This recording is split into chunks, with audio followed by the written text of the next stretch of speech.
Então, estamos começando. Não, Valdir, estou que bom aqui. que você está aqui. Nós estávamos todos, né, torcendo aqui para que você estivesse bem e pudesse estar conosco, viu? O Eu Alfonso disse que agradeço. até já era uma oração, né? Tão grande foi assim a torcida de todo mundo. Então, que bom que você está aqui e que todos estejam bem. Deus abençoe que a gente tenha aí um bom momento de aprendizado e de reflexão e de discussão desse caráter de liberdade que a gente tem tido. Eu quero começar com um negócio diferente hoje, tá?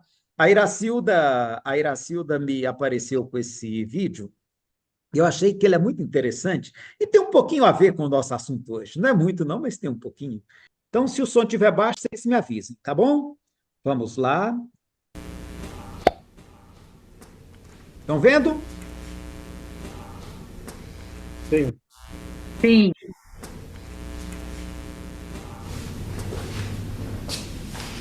Ah, meu Deus!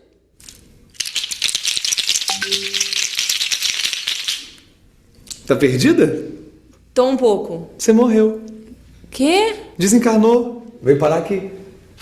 E você é quem? Deus. Eu sou Deus. Deus. Deus. Como assim você é Deus? Assim. Sendo assim. Ó, toda civilização acredita em alguma coisa, não é? Alguma tinha que estar certo, correto? E não é que esse tempo todo quem estava certo era o pessoal da tribo da Polinésia? Caramba. E você, como não seguiu a risca nossos dogmas, nossas estruturas linguísticas, você vai arder no infinito. Oh, mas eu não sabia É o mesmo que... papo de Gandhi. Que Gandhi falou isso e não colou. Como é que eu ia saber que o Deus polinésio era o Deus certo? Você não ia saber. Você não ia saber. Você escolheu Deus. Deixa eu ver aqui. Judite. Catholic. Errou. Errou feio, errou feio, errou rude. Não tem algum jeito assim...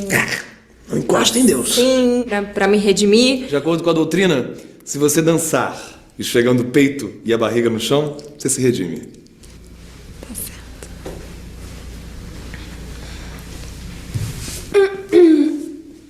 Opa! Vamos lá! Oh!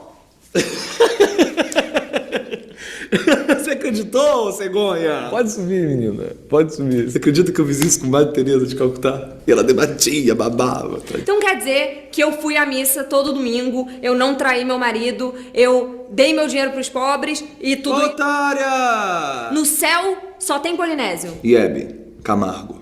Adoro. Vem cá, qual é a crença de vocês polinésios? Porque lá embaixo ninguém tá sabendo disso. É, o meu povo em terra, ele é meio... Como é que eu posso... Wanamins. É um pessoal de tribo. Mas eu tenho certeza que daqui a pouco a palavra vai chegar em todos os homens. Isso é um absurdo, porque as pessoas lá embaixo têm que ter o direito de saber o que elas têm que fazer pra... Eu tive essa mesma discussão com João Paulo II, Papa. Não levou a lugar nenhum.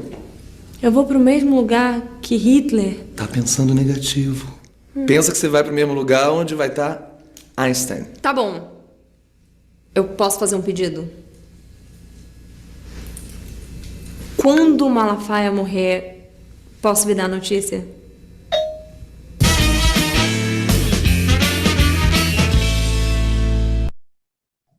E tal, moçada? O que vocês acharam?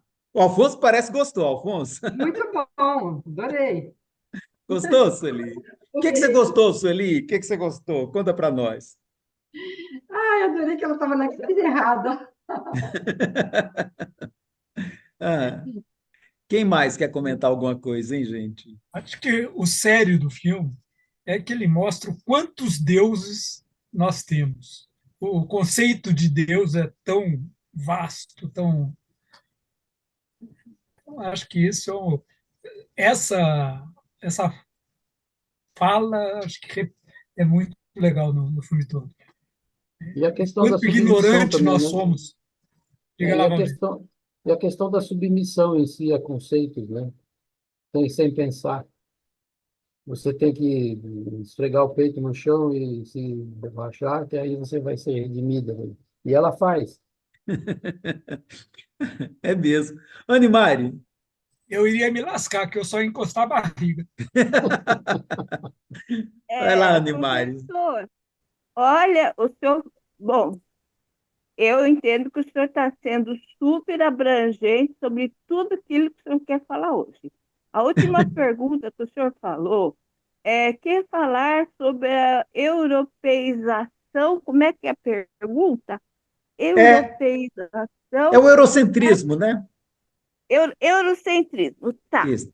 E aí, você sabe para onde me levou? Desculpa, senão o senhor me expulsa da sala de aula. Então, É. eu li que no século XIX ainda, né, começaram a... quando não se tinha informação sobre outros povos indígenas, etc, etc, etc, né? E então, o que que acontece? Se escrevia sobre esses povos assim, por teoria.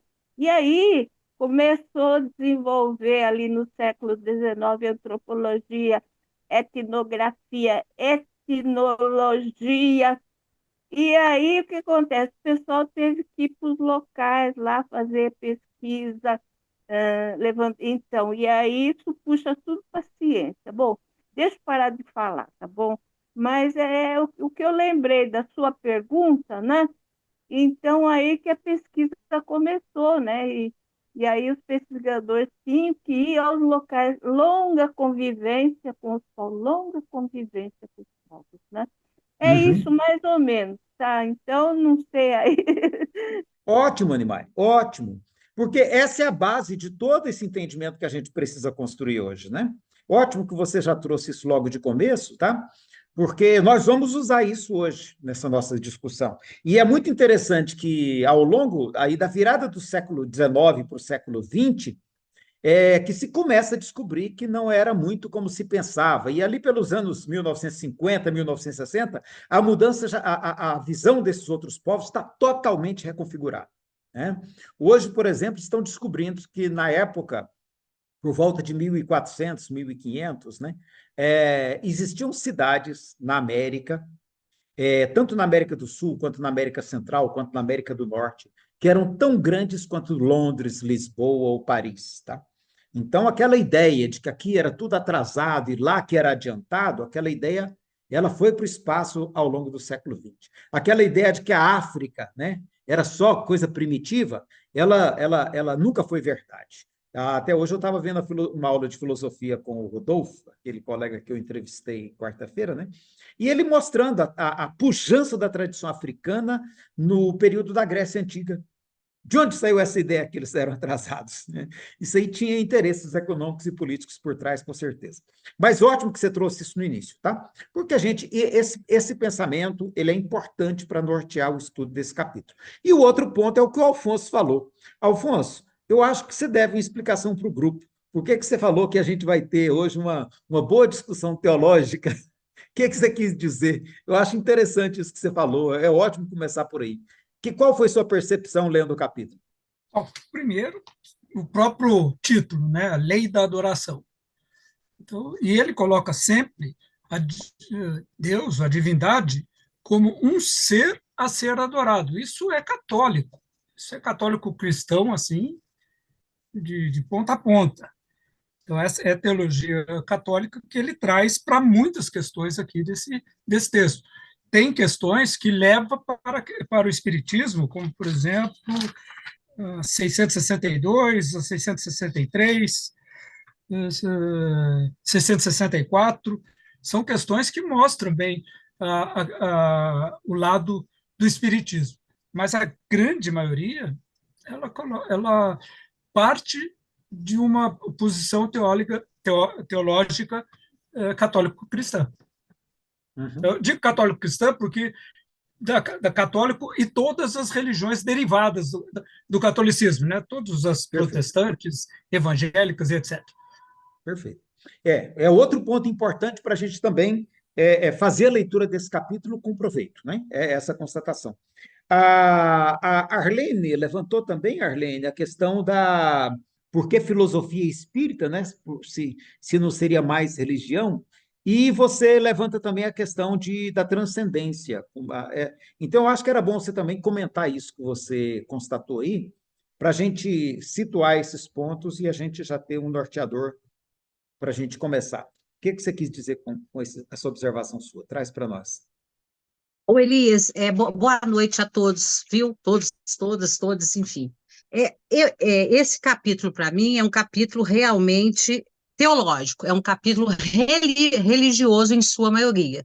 Eu não consegui ver, né, assim, a proposta filosófica espírita está aqui em alguns momentos, assim, mas a questão forte aqui é a religiosidade. São os fatos do ponto de vista teológico e não histórico. Daí, o que eu estava pensando? Eu tinha gravado vários áudios, mas eu não te mandei. Eu estava pensando o seguinte: eu penso que em toda discussão nossa, a gente deveria, assim, eu acho que a gente faz isso, mas uma questão que está me incomodando muito é que quando a gente fala espiritismo, de qual espiritismo a gente está falando?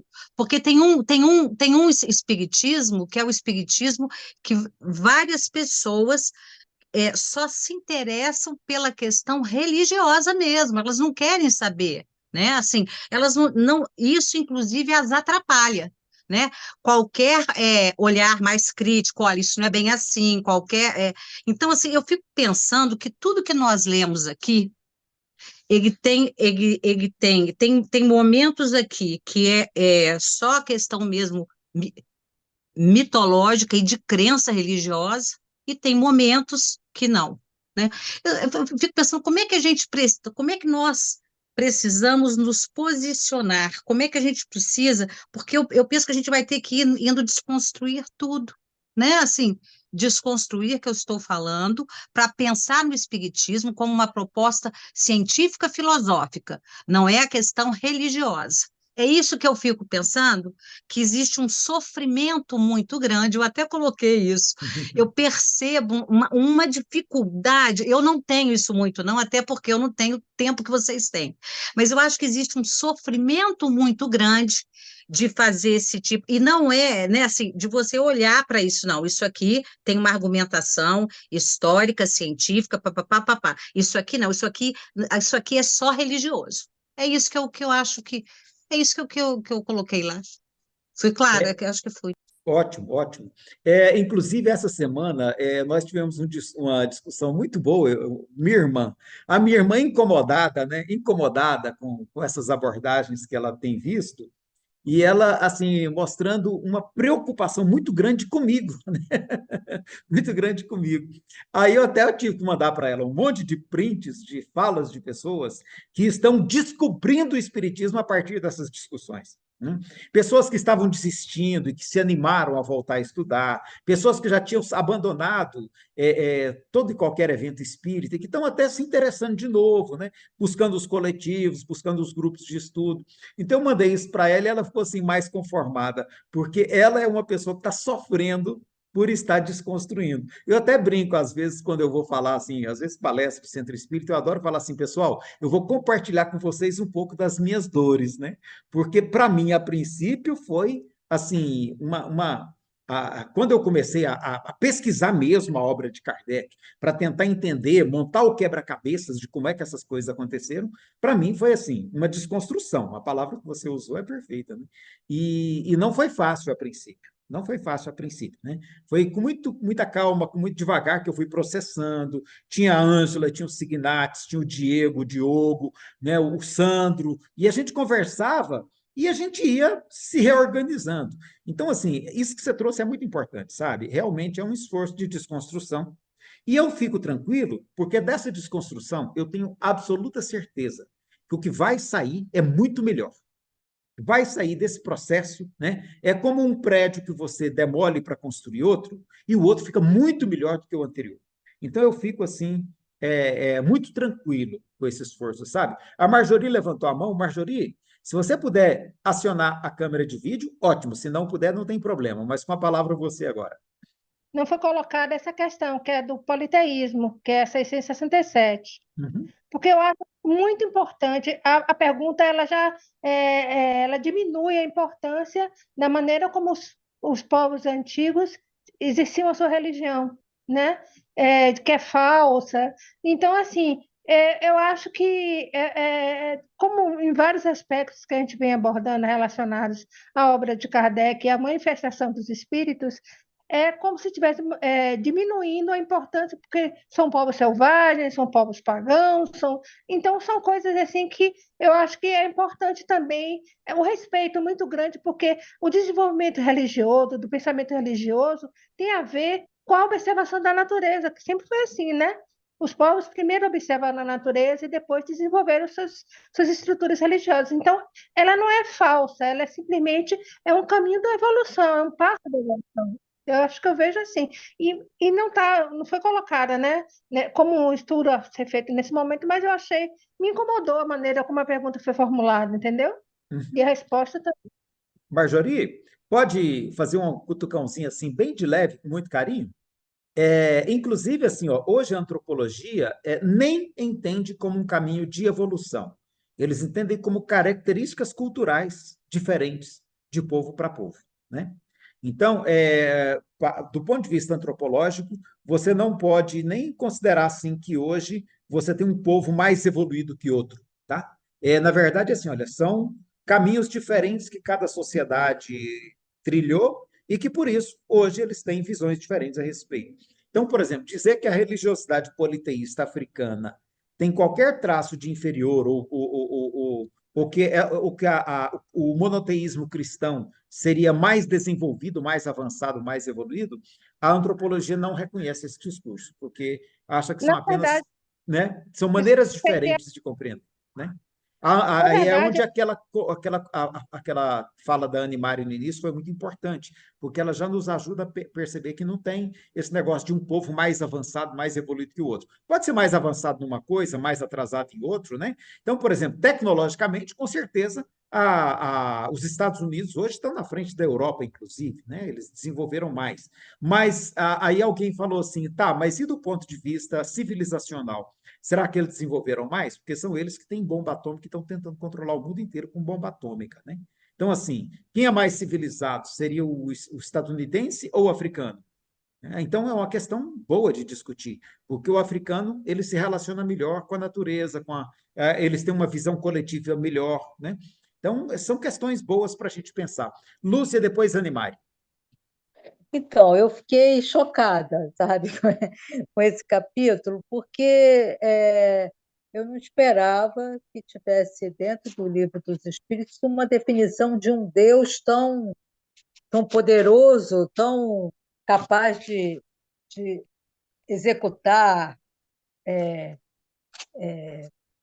a- a- atos, né, de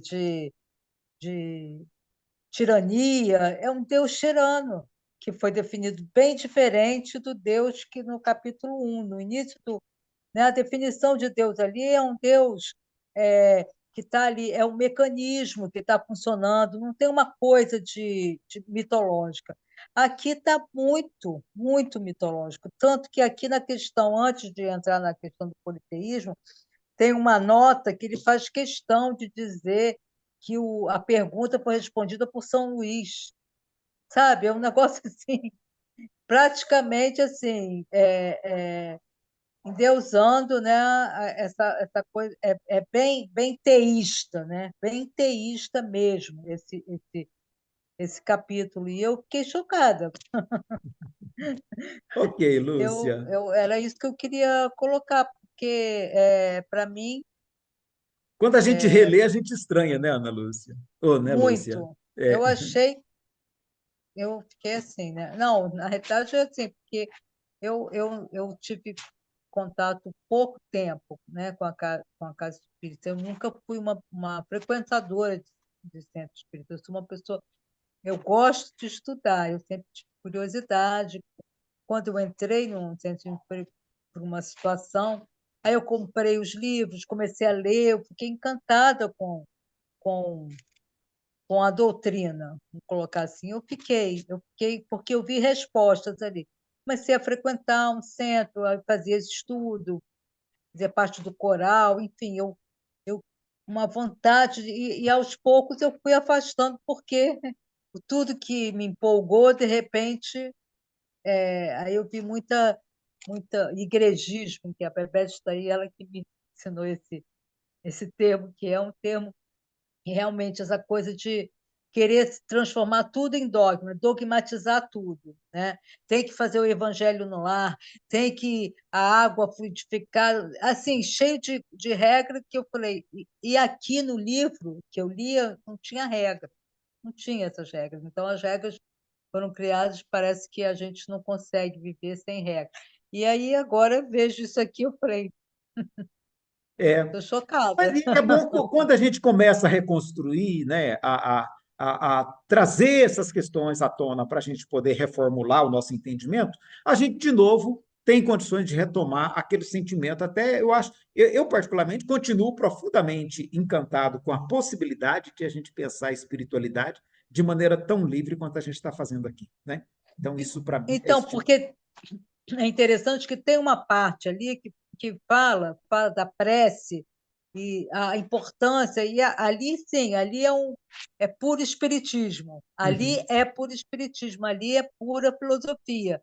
E isso é muito verdade, essa questão da prece, como que isso ajuda a gente a caminhar, a vencer os obstáculos, porque eu acredito também que ajude as pessoas né, que partiram, como que isso influencia. Eu acredito que isso acontecia. Ali tem uma parte que é bem mesmo da filosofia, mas tem outra parte que é totalmente católica, como o teologia, Alfonso disse. totalmente mítico, né? Aquela coisa, né? Um Deus poderoso que vai te, vai te escravizar, sabe? O Ok, negócio não tem nada a ver. Era isso. beleza, obrigado.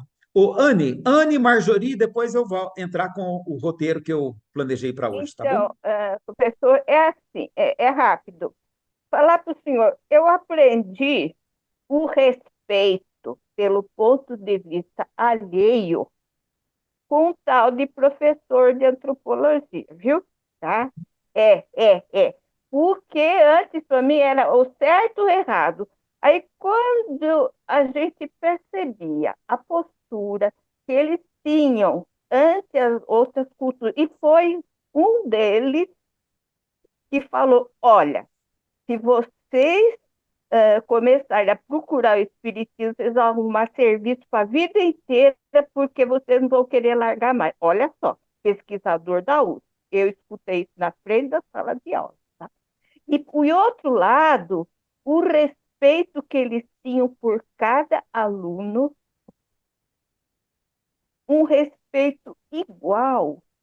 E eu acho que o etnógrafo tem por cada cultura, para observar cada detalhe, essa postura diante de cada um dos alunos. É só isso que eu queria dizer para o senhor. Obrigada.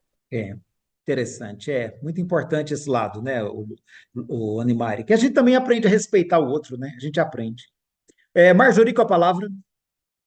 Só complementando aquela questão que eu falei da evolução, né?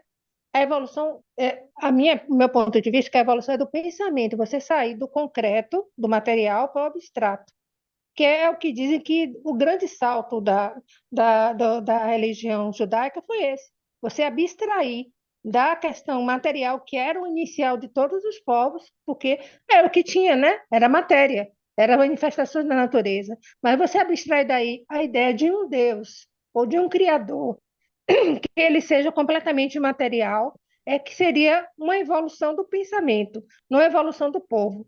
E se você olhar hoje em dia, as religiões de matriz africana, elas também estão abstraindo cada vez mais a questão referente a como é a manifestação espiritual, entendeu? Então, não é que evoluiu naturalmente, como tudo evolui, mas, embora tenha rituais materiais e tudo mais, o pensamento, se você conversar com os integrantes dos grupos religiosos, evoluiu nesse sentido de desmaterializar o Criador. Interessante. Perfeito. Ok. Então, gente, vamos lá então. Então, eu queria com vocês agora que a gente pensasse como a gente pode compreender, então, nesse olhar a partir de tudo isso que vocês trouxeram de contribuição, como que a gente pode compreender a palavra adoração, a palavra contemplação e a palavra meditação. Como é que a gente pode compreender isso, tá? Eu quero até pegar aqui algumas questões para nortear o nosso diálogo, para a gente ir conversando até a partir do próprio texto kardeciano, que eu acho que ele pode nos ajudar, ele pode nos ser útil, né? Deixa eu compartilhar a tela aqui e a gente trabalha a partir do texto, né? Porque eu acho que vai ficar mais fácil. E aí eu quero... Opa, fiz besteira. Deixa eu voltar aqui. Pronto. Deixa eu compartilhar a tela e eu vou pedir para alguém ler para nós, tá? Para a gente... Então, já veja aí quem gostaria de ler, para a gente ir lendo junto e discutindo aqueles pontos. Eu quero ler com vocês a questão 652. Quem pode ler para nós, por favor? Não pode-se considerar a adoração como tendo sua origem na lei natural? Resposta: ela está na lei natural, já que é o resultado de um sentimento inato no homem. É por isso que a encontramos em todos os povos, embora de formas diferentes. Então tá. Então agora a minha pergunta é: quais as diferenças de forma que a gente pode apontar na maneira como as diferentes tradições lidam com isso que Kardec está chamando de adoração? Vamos lá para a Índia. Qual que é a maneira que é comum na Índia? Vou Eu já fazer falei demais, vou ficar quieta. Tá. um pequeno adendo antes de começar a ver a questão da adoração humana. Ele coloca aqui a lei da adoração como uma lei natural. Se fosse uma lei natural, todos os seres da natureza passariam por isso. E a gente sabe que essa lei, a adoração, ela é característica do ser racional, do ser com consciência, e não dos demais seres da natureza. Por aí eu já fico na dúvida se podemos chamar de lei natural, já que ela tem um caráter social muito forte. Também vou pelo mesmo caminho dele. Eu acho que ele está querendo mostrar que, ao mesmo tempo que ele fala de adoração, né, que eu até olhei no dicionário, como uma coisa inata, um sentimento inato, eu achei isso complicadíssimo, né?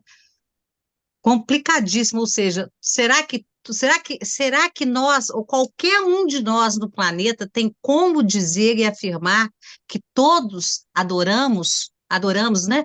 Quer dizer, eu acho que é muito sério, assim, eu acho que a gente precisa pensar. Eu concordo com a linha de raciocínio do Alfonso. Quando você fala que de forma diferente dos povos, é isso, né? São as multiplicidades de cultura, de entendimentos, de relação com a transcendentalidade, com a espiritualidade, enfim. É isso que eu pensei. Pois é, então vamos lá. Como é que os indianos se relacionam com a transcendência? Marjorie e Seria Lúcia estão querendo falar? Seria meditação? Pois é, não é interessante a meditação, que é muito É, forte na tradição indiana, né? É muito forte é. a tradição indiana, a meditação. Você não ora, você não adora, você não faz nada disso. Você medita. Tá? E a meditação é um processo, tem treinamento, tem prática para você conseguir alcançar estados mais profundos de encontro consigo mesmo, né? De autopercepção. Então, olha como que é diferente. Eu acho importante perceber essas diferenças para a gente ver se a gente consegue construir algo para além do que está na letra da questão, né? Marjorie também tinha Então, levantado a mão, Marjorie? deixa eu só Pode terminar, complementar que Lúcia, pode terminar. eu falei da meditação e eu lembrei de um livro do Aldous Huxley, não sei se vocês conhecem, As Portas da Percepção, que na realidade o livro até é de Doors, né? E aquele grupo de rock, ele se baseou nesse livro para criar o nome do... E é interessante, esse livro foi um livro de cabeceira meu, que é impressionante, porque era uma angústia que o Huxley tinha, né? O Huxley é o autor do Admirável Mundo Novo, né? ele tinha uma angústia de saber o que é Deus, aonde está Deus, né? Se Deus é uma criação humana. E ele, inclusive, ele acha que isso era uma coisa da inconsciência, vamos botar assim, né? Que ele chegava até, ele acabou se matando, né? Porque a porta da percepção, ele se drogou e ele era monitorado, tá? Com a mescalina, né? Ele foi e ele queria ficar num estado de inconsciência e aquilo ele ia escrevendo, ia escrevendo, ia escrevendo. O livro é muito doido, mas vale a pena, tá? Vale a pena. Até que um dia Interessante. ele não quis mais ser monitorado e foi fazer sozinho e foi. Deu ruim. Aí Ok, foi lá conhecer Deus de verdade. de verdade. Bom, Ok, então, o que Marjorie. acontece é que é interessante o livro todo, que ele chega a fazer um passeio em todas as comunidades, ele viajou o mundo inteiro, entrevistando as comunidades, desde na Amazônia, foi na Indonésia, ele foi em todos os lugares, entendeu? Então, porque ele queria ver se havia uma concepção, e em todas elas tinha uma concepção de Deus. É muito interessante, porque em todas as comunidades não tinha uma comunidade que não falava de Deus, Alguma entendeu? transcendência, alguma Então, na forma de realidade, transcendência, né? É. é uma coisa natural, assim, a adoração, a divindade é uma coisa que está inata no ser humano, né? Então, adorar é como se fosse você sente aquela força e você quer que aquela força te proteja. É uma Uhum. coisa que você não em qualquer língua, em qualquer lugar, seja onde Você encontra for, alguma coisa parecida com isso, né? contra Ok, um Deus, entendeu? vamos lá. Marjorie com a palavra, depois tem a Animar e tem a Bebete. Ah, Bom, eu vou com uma provocação.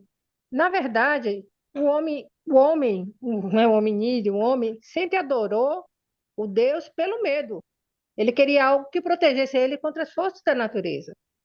Então, isso é uma lei natural, a lei do medo. É claro que, como eu disse, como conversei, houve a evolução do ser humano, enfim, do hominídeo para o ser humano, e se sofisticou a maneira dessa relação, desse religarem, né? Mas é uma lei natural, a lei do medo. Havia um medo grande, por quê? Se hoje em dia a gente sente que a gente está solto na vida, né? Imagina naquela época, quando não se entendia as manifestações físicas do planeta, de um planeta que estava no início. Então, assim, é uma lei natural, né, não? Do medo. Isso aí eu estou falando não como convicção, estou falando como provocação como mesmo. pergunta, como Mas, então, essa ideia de que Deus está relacionado com medo também, quer dizer, lá nos primórdios, a gente era ignorante em relação. Vou dar um exemplo clássico: o trovão, né? Achava que era um castigo. Hoje a gente sabe que o trovão não é um castigo, não é nada disso. A gente sabe a origem, mas a gente continua acreditando em Deus. Então, assim, eu não acho que seja a origem tenha sido um medo, não. Eu acho que dentro desse livro né, das Portas da Percepção, é que essa ideia de Deus é uma coisa, a ideia é tão forte em qualquer comunidade humana que ele deve existir mesmo. ok. Vamos para a Animari, que também já estava inscrita. Vai lá, Animari. Não, só assim, será que a lei da adoração está só com o ser humano? Já viu um pássaro cantando? Por que o pássaro canta? Não sei. Uhum. Ok, interessante. Bebete. Sobre as formas de adorar, aos que adoram os pássaros cantando, aos que batem os peitos e a barriga no chão, né? Aos que meditam, aos que dançam, né? No meu caso, eu gosto bastante de dançar para reverenciar a natureza. E uma curiosidade da minha dança, que a pessoa que fez essa nomeação de dança circular sagrada, ele constatou que em todas as culturas do mundo existe alguma manifestação em grupo na forma circular, que também pode remeter a alguma forma de adoração, né? É alguma forma de sagrado, né? De De sagrado, transcendência. exato, exato. Então, gente, olha, deixa eu voltar então à questão 652, tá? Deixa eu trazê-la de volta aqui para a gente verificar se dá para a gente fazer, e aí eu quero voltar naquela fala inicial, né? Que nós estamos fazendo um processo de releitura. Nós não estamos agora nem presos ao texto, mas nem querendo jogar o texto fora.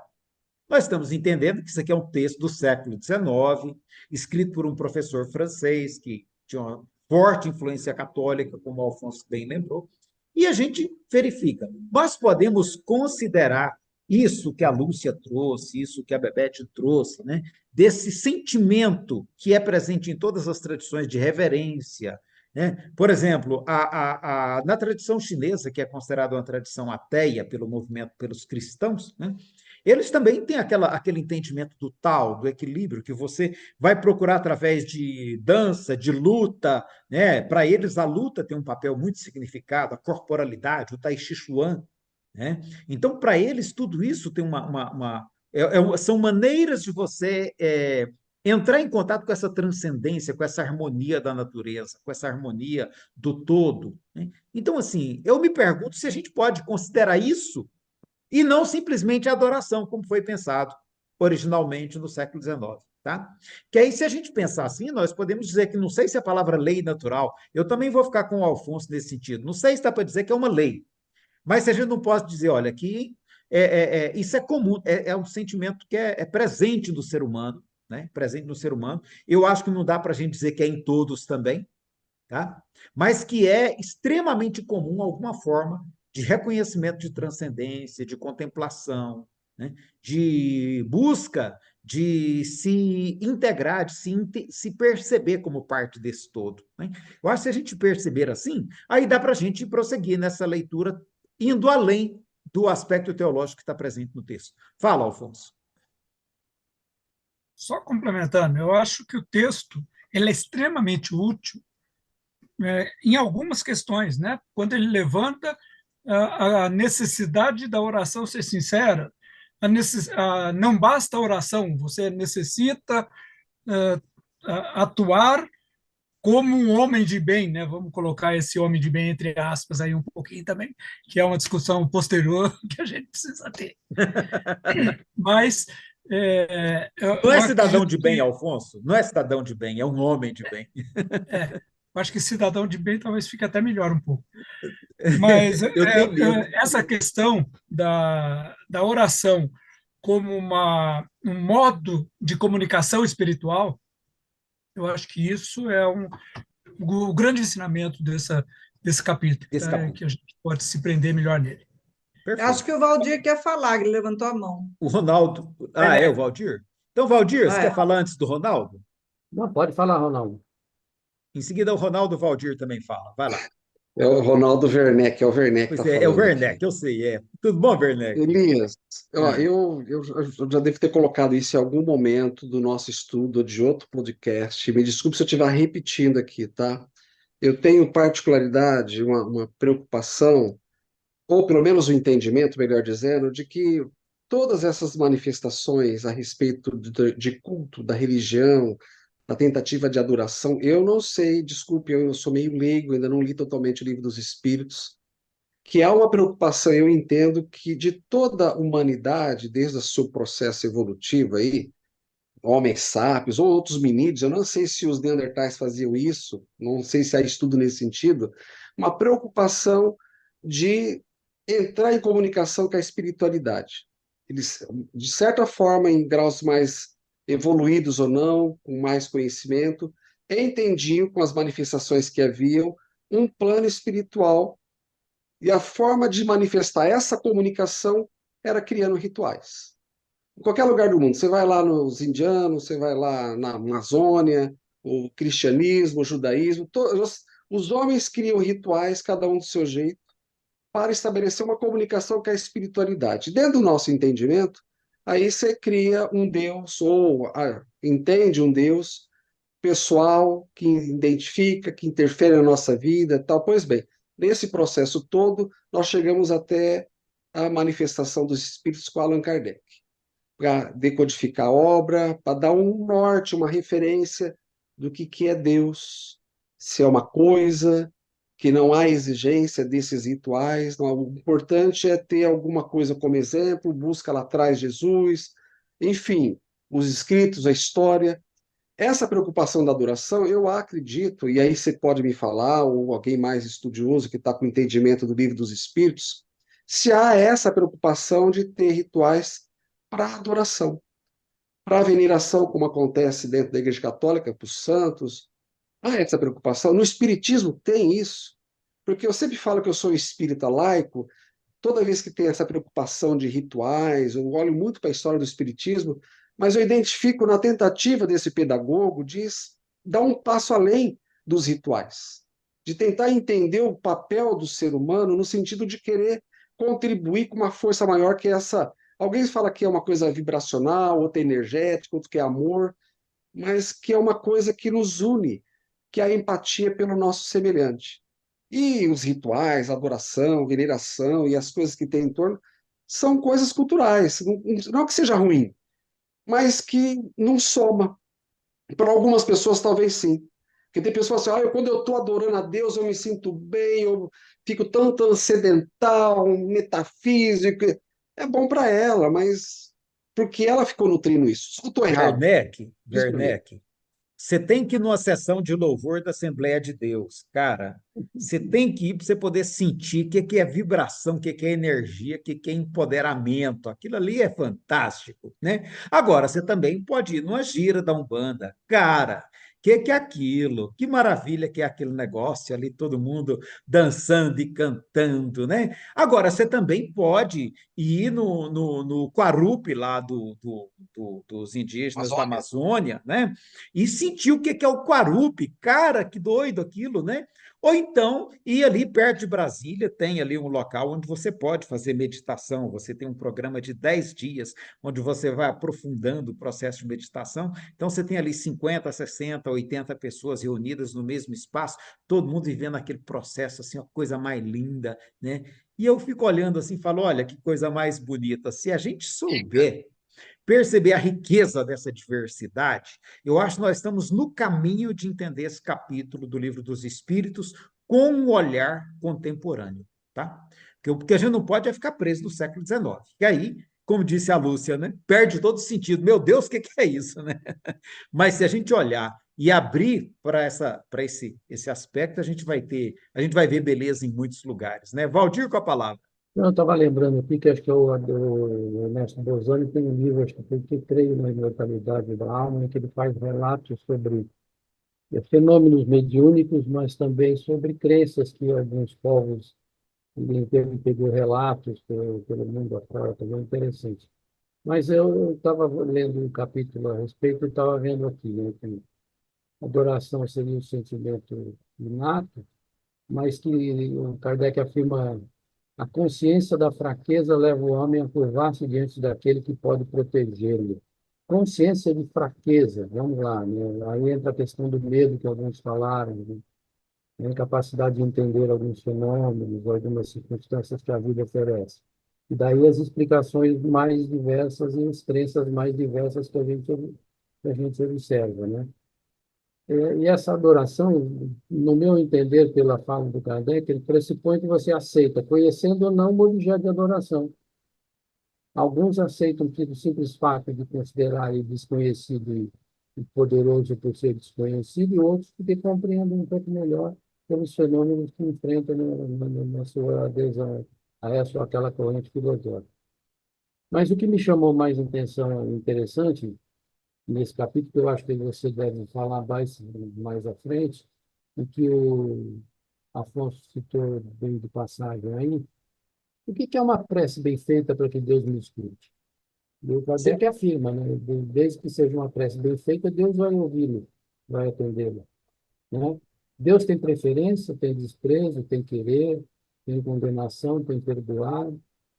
É estranho, né, essa adoração, essas afirmativas, quando você vê diversidade e ele não leva em conta essa diversidade das formas que se tem de adoração, né? Eu até acho que Kardec tenta, sabe, Valdir? Eu acho que ele tenta, né? Ele tenta não ser ritualístico, como o Werneck ponderou. Ele tenta, apesar de que ele ainda recomenda uma prece no início e no final, né? Mas ele tenta sair dos rituais, né? Aqui também, na adoração, ele tenta abrir, né? Que não é a maneira, mas é o sentimento. Mas ainda assim, a gente tem que lembrar que ele está preso numa referência europeia católica, né? E que por isso vai ter esses limites que a gente precisa ver, né? A Vera vai contribuir, eu tenho certeza que ela vai enriquecer isso aqui. Vera, qual a palavra? Eu não vou contribuir, eu vou reclamar. Reclama, por favor. Esses textos, endossando o que o Alfonso falou, já começa pelo título, de leis. Nós não sabemos o que é lei à luz de Kardec. Eu sempre senti, da parte de Kardec, que estava num meio jurídico importante, o Código Napoleão tinha vindo, isso tinha sido publicado em 1808, então ele estava inserido no mundo jurídico denso, no mundo filosófico ainda extraordinário, porque o tema de Hegel estava espalhado, ele trazer tudo pela metade. Não é? Fala em lei de adoração, mas a lei não é lei, como falou o Afonso. Para justificar a adoração de todos os povos, nós fazemos uma colcha de retalhos. Olhamos a Amazônia, olhamos a África, tudo assim pulado e cortado. Ele não mostra credenciais do que ele está pensando, não só aqui, como em muitos outros lugares. O que impede? Um conhecimento científico baseado na lógica. Não tem lógica, o que ele escreve não tem lógica. E sentimento não é lógico. Sentimento é pessoal, individual, não é universal, e o sentimento é misturado com a emoção, e muitas vezes é uma bobeira. A minha reclamação está feita. Acho estimulante. E esse negócio de que ele é um professor secundário, um professor sem nenhum brilho especial que nós atribuímos. A grande coisa do Kardec foi dar o passo para o ser completo espiritual e não. Agora, dizer que judeu não tinha espiritualidade, eu fico pasma, não é? Porque isso não tem cabimento, né? Tem coisas aqui que eu ouço que são aberrantes para a cultura mediana, não é? Então, tenho aqui o meu protesto. Ô Vera, e eu quero lembrar, nessa linha de raciocínio que você falou, que ele era de uma família de magistrados, né? De pessoal da área do direito, né? Então, assim, a influência do direito na obra kardeciana está muito forte. Está muito forte. Eu não acho, não. Inclusive na ideia de Deus, justiça, o Deus que castiga, Deus pune, Deus que tem leis, né? Tudo isso a gente vê que tem a ver com a formação jurídica dele. A mesma definição de Tomás de Aquino na Suma Teológica com relação a Deus. Deus não é pessoal. Se Deus se agrada a coração, nós estamos tornando Deus... Pessoal de novo. De novo. Olha, te contar, viu? Ser espírita, para mim, é um sacrifício diário. Ai, Vera, eu te amo, Vera. Alfonso, com a palavra. Concordo em algumas coisas com ela, ou quase tudo, mas não vou questionar isso, não. Eu vou buscar lá em Spinoza uma definição que eu acho espetacular. A religião é uma questão de consciência. A fé é um assunto profundamente pessoal, uma convicção interior. Devemos seguir apenas aquilo que acreditamos, não aquilo que nos é imposto por outros. A verdadeira fé é aquela que vem de dentro de você e em que se crê realmente, não a que vem de fora e se acredita formalmente. Isso está num livro escrito por José Rodrigues dos Santos, O Segredo de Spinoza, onde ele traz trechos de Spinoza, que é muito legal. Perfeito. Bom, vamos lá. Eu quero, então, agora já mudar o disco, tá? Porque Kardec também vai inovar em alguns pontos. Inovar não, aliás, perdão, né? Ele vai tentar encontrar explicações racionais para algumas práticas que são típicas da religião católica, né? E aí, partindo daquele pressuposto da religião que era predominante no ambiente em que ele vivia. E aí eu quero pedir que alguém leia para nós, tá? Eu vou compartilhar aqui a tela para alguém ler para nós a 662, porque nós vamos conversar um pouquinho sobre essa questão da prece intercessória, que é algo que é típico da tradição judaica, tá? Da judaica cristã, né? E que, de repente, a gente também pode pensar assim, olha, e com isso aqui, como é que a gente lida? Tá? Isso aqui, eu não sei se a gente vai ter informações a respeito de outras tradições, outras culturas, mas me parece que esse é um elemento também interessante nesse tema. Quem lê para nós? 662, com os comentários. Essa questão vai de encontro à contemplação que vocês falam. Ou uma está certa e a outra está errada, ou as duas estão erradas. Então, vamos lá. Podemos orar utilmente por outrem? O espírito daquele que ora age pela sua vontade de fazer o bem. Através da prece, atrai para si os bons espíritos que se associam ao bem que ele deseja fazer. Possuímos em nós mesmos, através do pensamento e da vontade, um poder de ação que se estende muito além dos limites da nossa esfera corporal. A prece por outrem é um ato dessa vontade. Se for ardente e sincera, pode chamar em seu socorro os bons espíritos, a fim de sugerir bons pensamentos e lhe dar a força do corpo e da alma de que ele necessite. Mas ainda aqui, a prece do coração é tudo, a dos lábios nada representa. Vocês querem comentar algum ponto disso aqui, gente? Como é que a gente pode compreender essa questão da oração por outro? Kardec está tentando criar uma explicação racional, que é o nosso pensamento que atua e faz isso acontecer, né? Vai lá. Quem ergueu primeiro foi a Anne Mari. Vai lá, Anne Mari. Depois Alfonso. Agora eu vou levar puxão de orelha da Vera, porque eu vou falar sobre o Agostinho, que a mãe dele orou a vida inteira, até o dia que ele está... Pronto, Vera, pode abaixar minha nota aí, tá bom? E você entende toda a vida de Agostinho, mas só sei isso dele, né? Que a mãe orou... Uma macumba ferrada, até dar um jeito de converter aquele filho custoso, né? Vai lá, o Alfonso em seguida.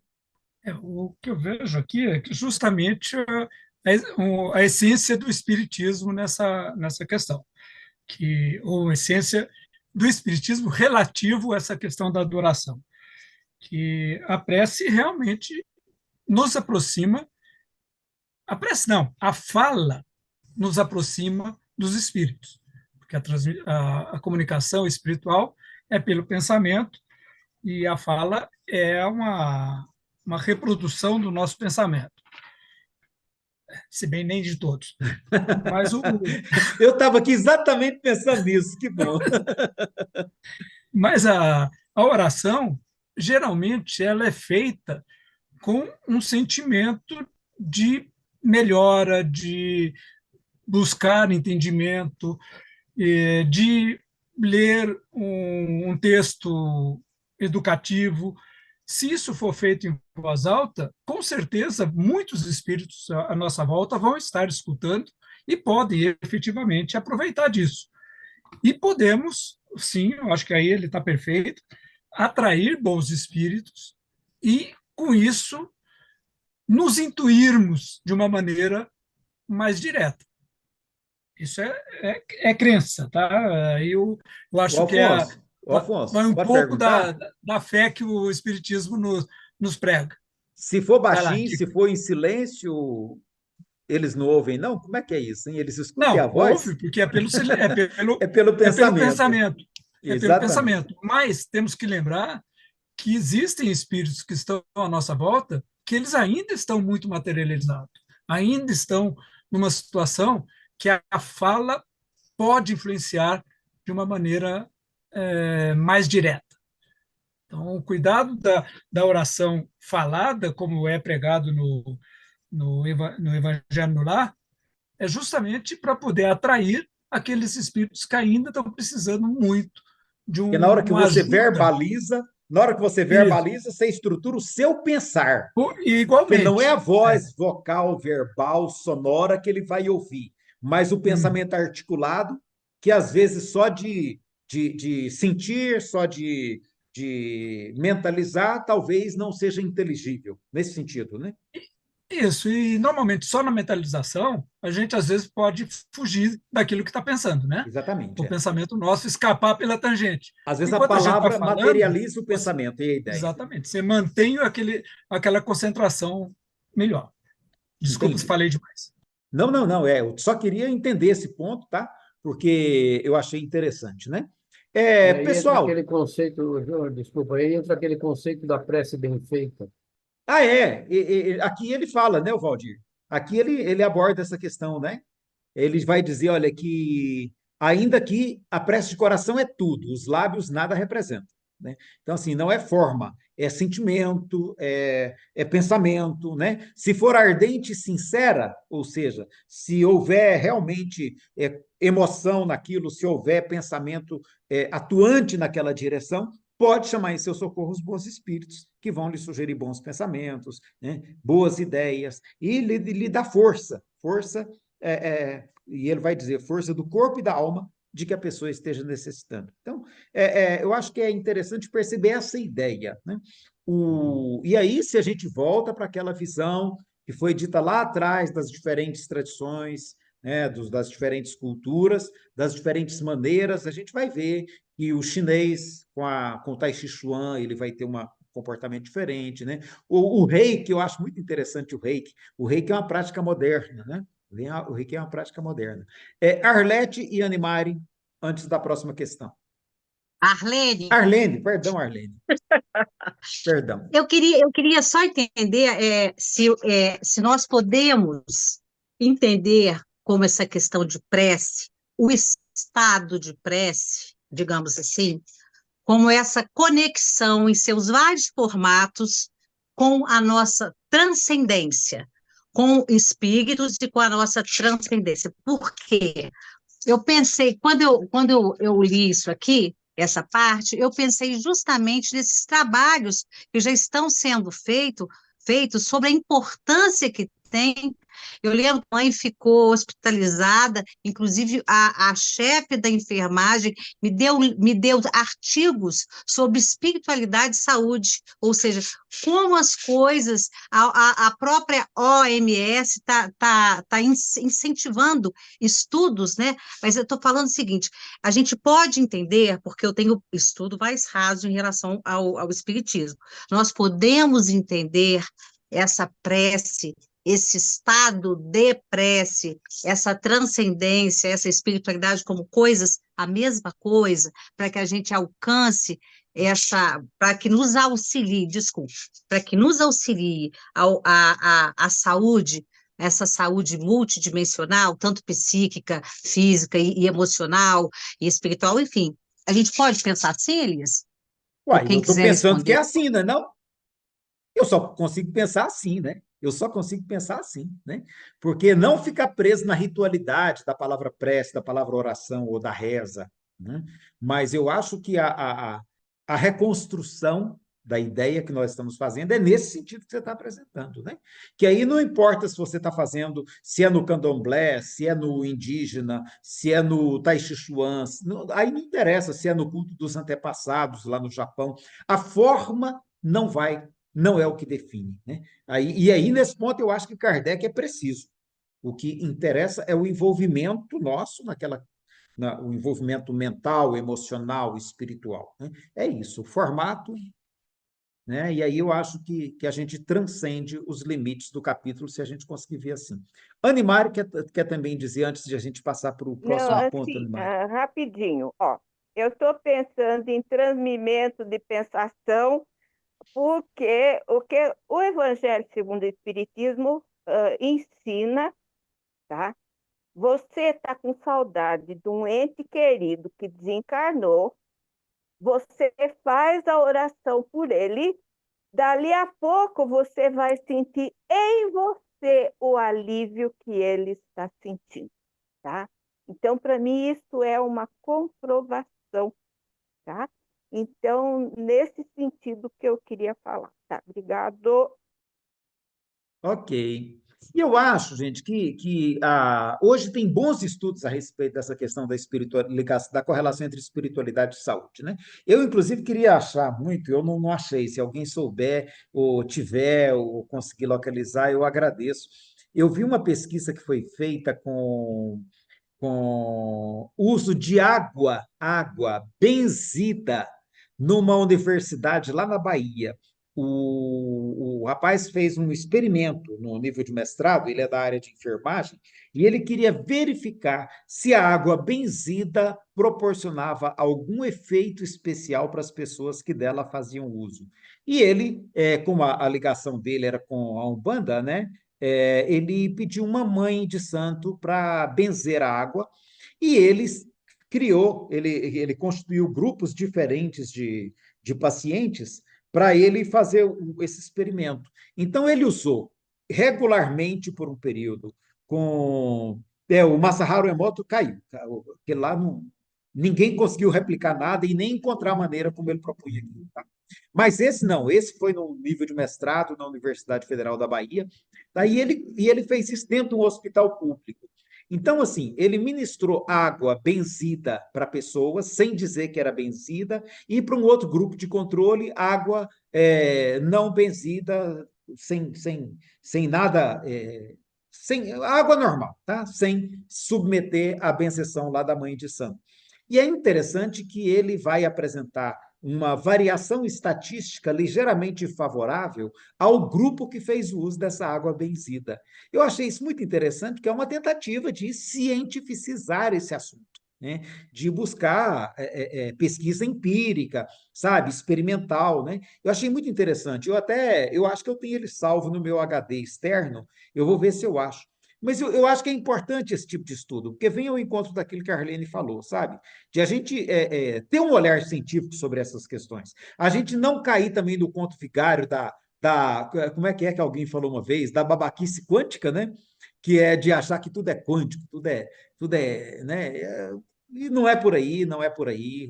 Ou então aquela pseudociência, né? Não é por aí também. Mas eu acho que a gente abordar cientificamente, ter um olhar científico por essas questões, por exemplo, a questão da interferência do pensamento, né? Fazer estudo mais científico disso, já houve tentativa de estudo disso, com finalidade militar. Quando perceberam que não dava para ter uso militar, jogaram tudo por terra, né, porque não tinha interesse também na questão espiritual. Então, assim, eu acho que são questões que a gente tem o desafio de continuar pesquisando, embora não exista investimento financeiro para isso, embora isso passe longe do interesse dos laboratórios, da indústria farmacêutica, tá? Mas eu acho que é assunto que interessa a gente pesquisar. Marjorie, com a palavra.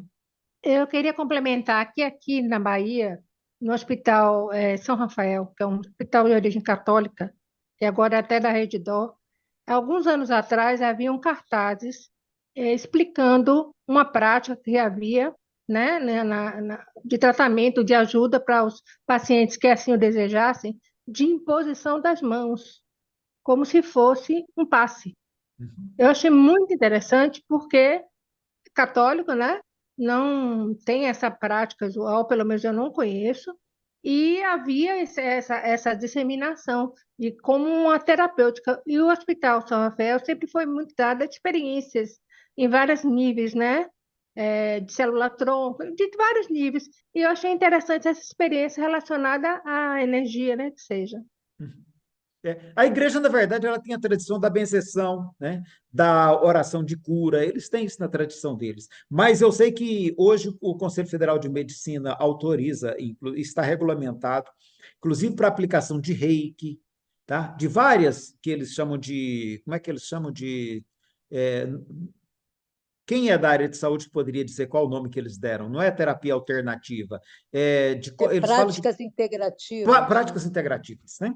Então, hoje admite-se. E as pessoas que têm fé religiosa podem chamar alguém para ir lá fazer com eles orações e etc. Isso hoje está autorizado a nível de normas do Conselho Federal de Medicina. Eu acho isso muito interessante, também é material para a gente estudar. O Alexander Moreira está estudando isso de maneira muito interessante com o pessoal de mestrado e doutorado que ele orienta.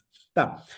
Lúcia, você ia falando, antes da Bebete, você Então, fala. o que eu ia falar é um aforismo do Shakespeare, Shakespeare, que ele fala, palavras sem sentimentos não vão ao céu. Eu acho que resume bem, Resume bem. palavras sem sentimentos não vão ao céu. Então, acho que resume bem essa questão Uhum. da prece bem feita, né? Eu acho que é nesse Perfeito. sentido, né? De você realmente ter uma conexão. A conexão ela tem que ser estabelecida, né? E se você não pegar o pluguezinho, botar E na é no nível tomada, mental, emocional, é em é, todos os níveis, né? então você tem que estar imbuído daquilo, né? Não adianta.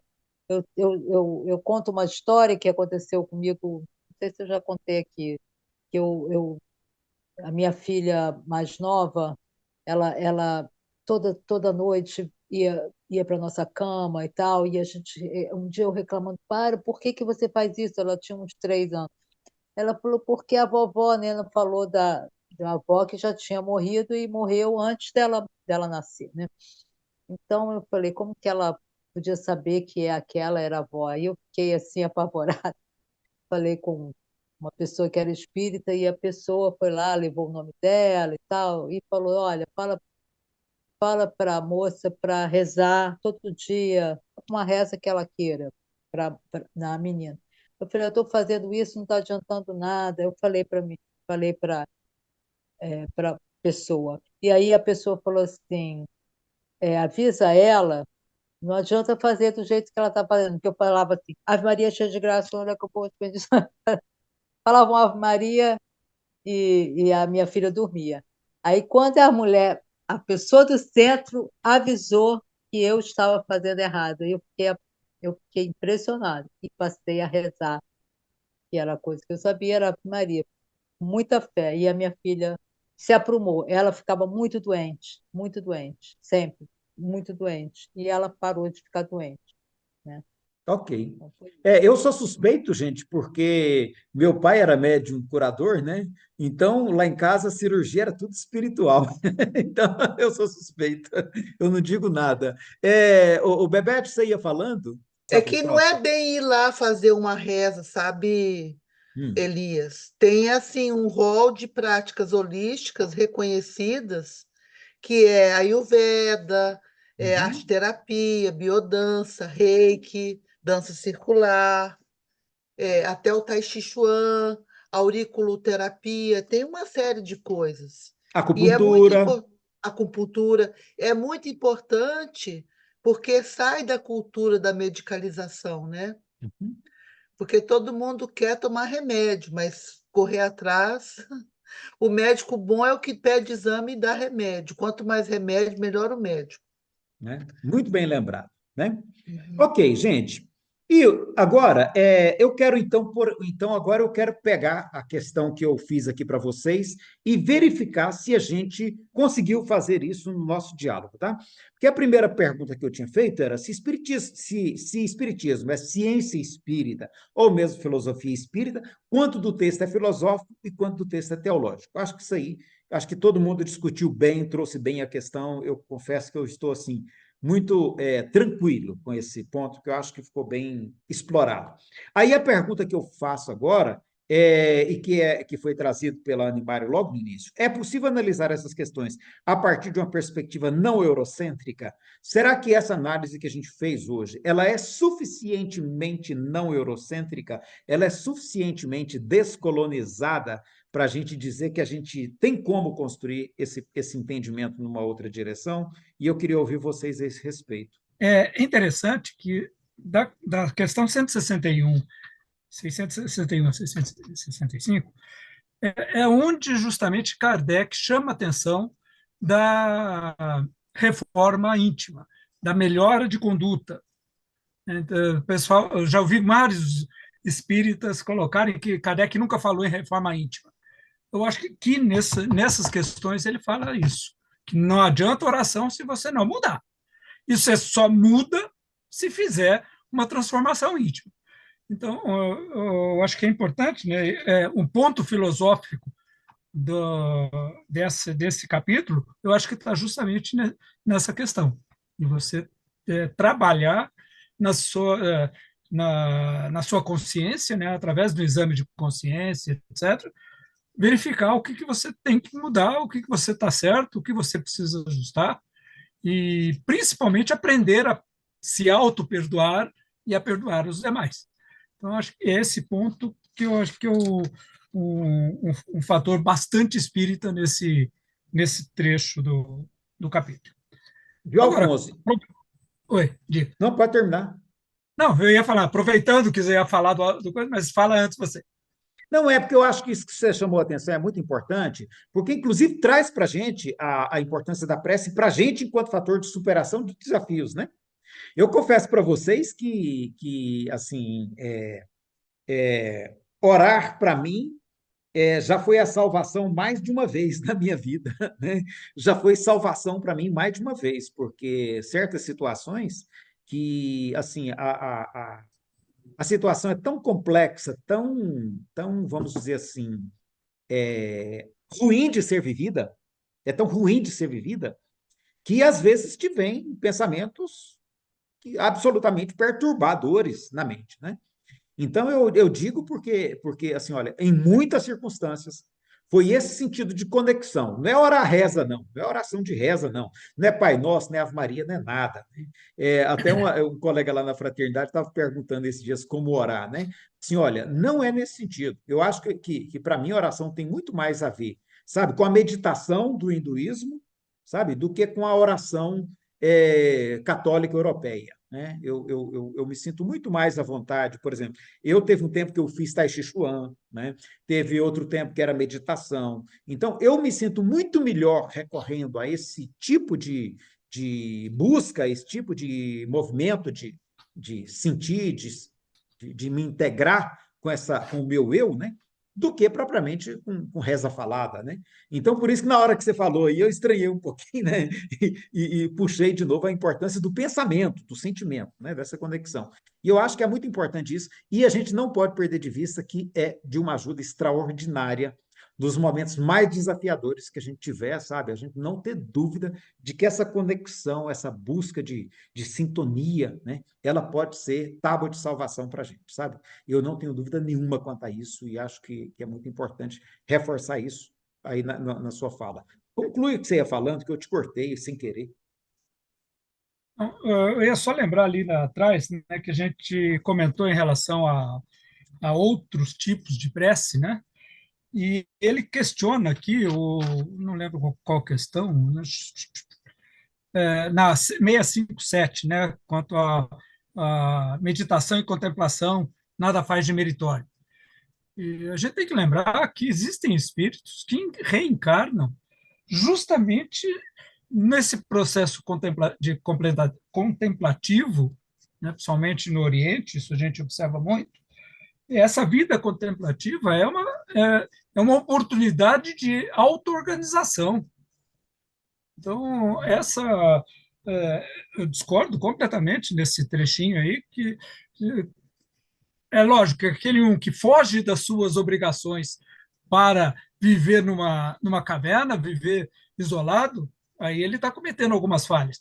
Mas aquele que vem, se prepara para uma vida contemplativa, ele está fazendo uma reorganização do espírito para futuras encarnações. Então, você acabou de responder a minha pergunta, se nós conseguimos fazer uma leitura que nos permita construir um pensamento decolonial e não eurocêntrico. Você já está apontando um caminho, ok? Tem a ver, né? Marjorie, depois Luciana. Eu queria colocar com relação à oração, né? A gente lembrando que a tradição indiana é do mantra, que é a repetição de frases para se entrar no estado mental que permita justamente você partir para a meditação, porque a meditação ela é extremamente difícil, porque o que é que ela diz? Deixa o pensamento passar e continue no caminho. Mas é preciso, às vezes, entrar num estágio de vibracional que faça com que você consiga ter esse controle. E isso é através dos mantras, né?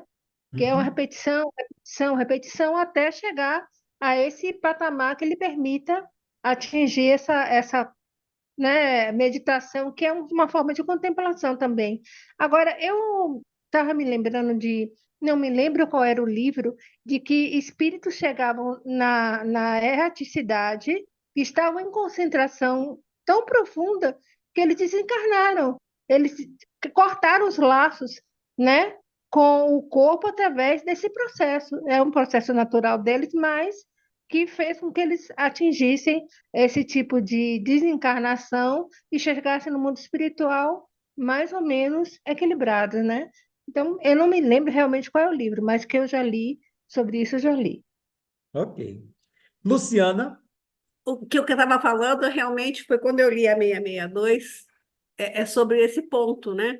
Porque se as pessoas estão se doando de uma tal maneira que estão ajudando as outras, até é o que a gente fala, quando a oração é sincera, a gente entra num eflúvio tão bom que muda até a característica da terra e tudo mais, que eles falam para a gente fazer isso.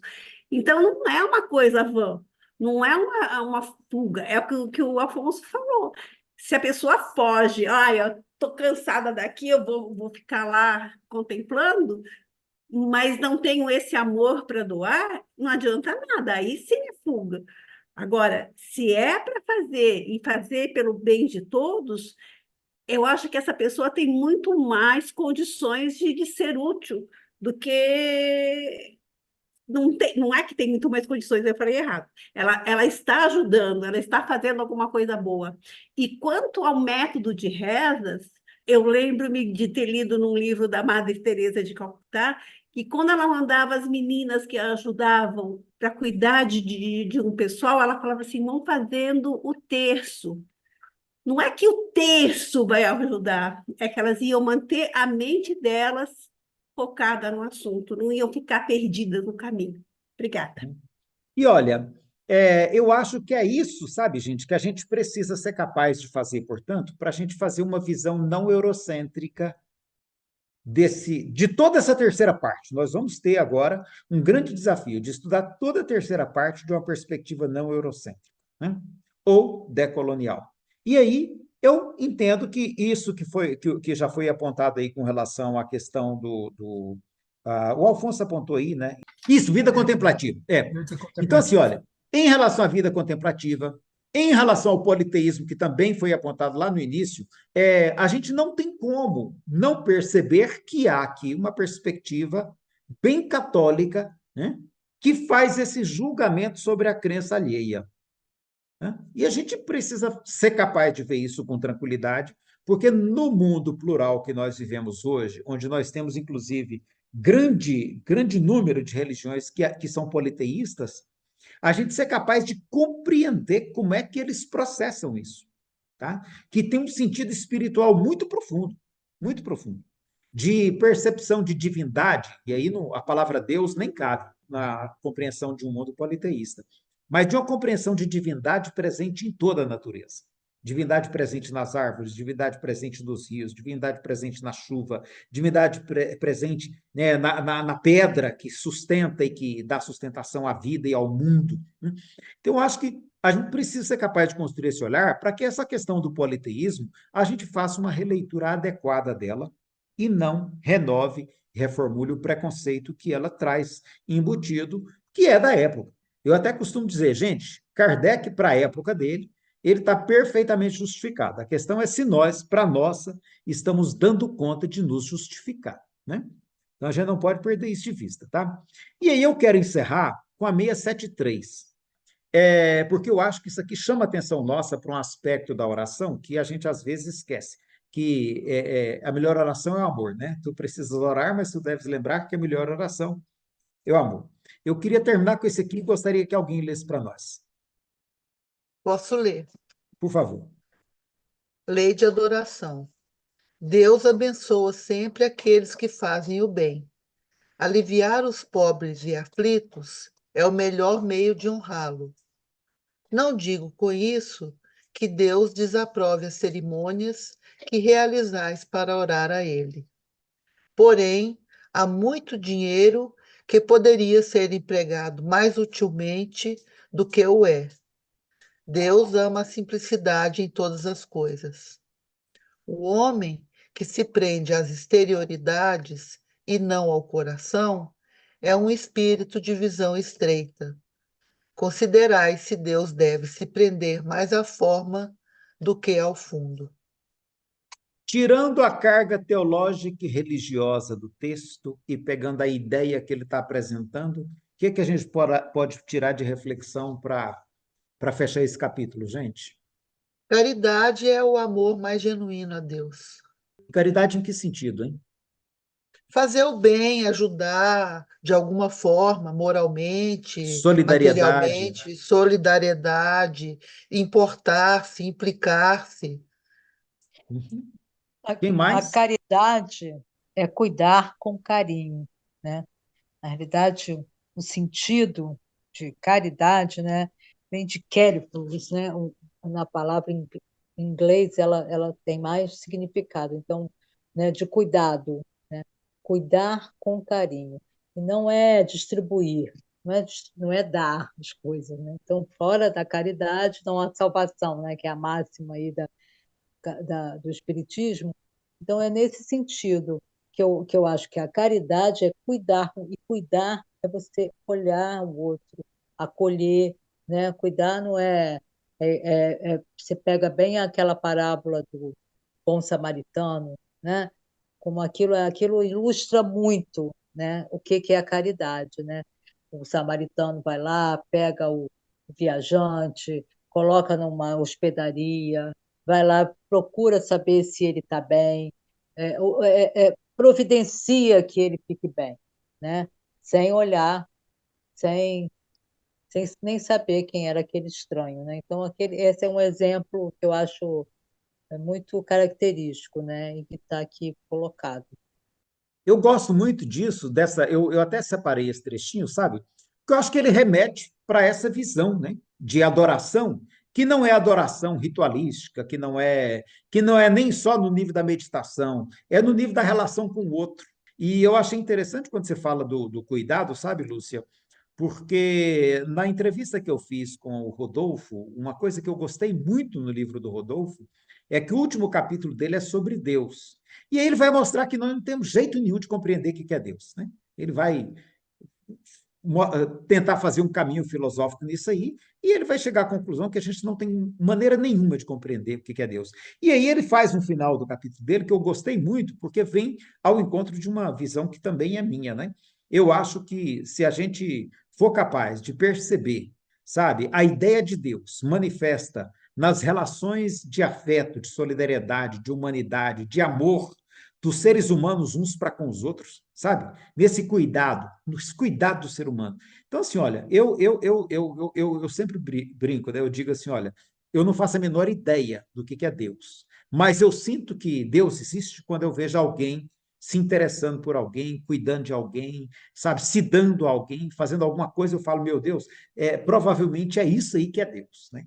Porque a gente pode não entender nada, mas esse lado do amor presente nas relações humanas, ele é um lado que ele me chama a atenção, que eu acho que tem a ver com essa transcendência, sabe? E eu acho que talvez a gente possa concluir, sim, que toda e qualquer adoração, portanto, ela precisa se traduzir, sobretudo, nesse sentimento de solidariedade nossos uns para com os outros, no amor nosso para com todas as criaturas, ao ponto de a gente se comprometer no nível da cidadania, como o Alfonso colocou, viu, Alfonso? Acho interessante quando você falou da cidadania nesse sentido, né?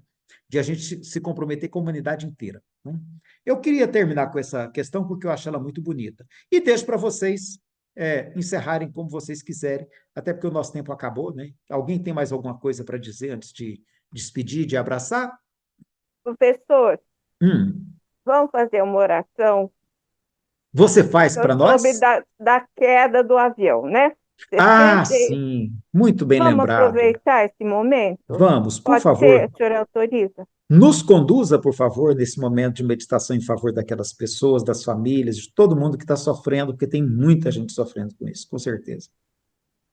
Então, queridos amigos, na simplicidade da união dos nossos pensamentos, vamos enviando a todas as famílias que estão chorando esse pensamento de carinho e que eles, por certo, poderão sentir, de algum modo, como uma sustentação, talvez imponderável, vinda de algum lugar e que vai fortalecer.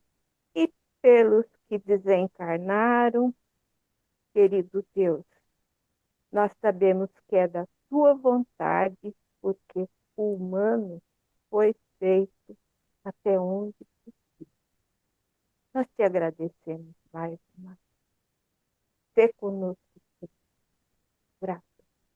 Muito obrigado, Aninha. Muito obrigado por esse momento. Eu acho que é uma maneira boa de a gente terminar esse encontro de hoje, né? E vamos estar conectados com essas famílias que têm muita dor em jogo, né, gente? E acho que só de a gente estar tentando manifestar solidariedade já vai ser uma maneira de conectar assim, positivamente para que eles superem bem, né? Paz, saúde, alegria de viver. Muito obrigado a todos vocês. Abram os microfones, por favor, Muito para a bom, gente hein? trocar Tchau, nossa tchau para Boa noite. todos. Bom Boa fim de noite, semana, pessoal. feliz Dia dos Fiquem Pais. todos Boa com noite. Deus. Feliz Dia dos Pais.